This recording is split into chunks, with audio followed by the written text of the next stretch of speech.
Did you just get your hands on the new Swingman Rangefinder? If you're a pro member, you get access to the connected features of the device, front, back, and center distances, and relative pin position maps directly inside the lens display. The setup is super easy. Let me walk you through it. Now remember, it's a connected device. It works great on its own, but the connected features happen through Bluetooth. It's a lot like a portable speaker you might connect to. So I've got my device. Let's fire up the TheGrint app.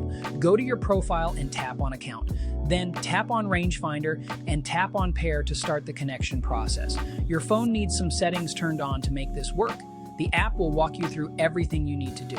First, you have to enable Bluetooth on your phone. Most people already have that on if you have AirPods or an Apple Watch or something like that. Then make sure GPS is always on. The device talks to the phone to get GPS distances, so this can't just be sometimes on, it needs to be always on during your round. All right, looking good so far. Now let's pick up the device. Make sure Bluetooth is also enabled on the rangefinder. Look for the Bluetooth symbol in the lens of the device. If that's not on, tap the M button and make sure your device is set to yards for the pairing process.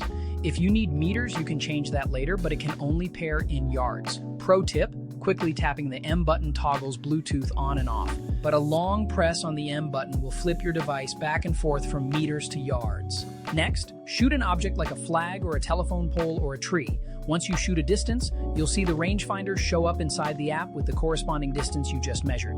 Tap Connect, and boom, you're good to go. Here's another pro tip. This rangefinder works with scanning technology. You can tap click and still get yardages, but to lock the flag, you need to wobble over the target. So look through the lens and press and hold the main button while you move the laser around. The device will detect the location of the flag by scanning back and forth across it. It takes a second to get used to, but this gives you the best feedback that the rangefinder locked onto the right target.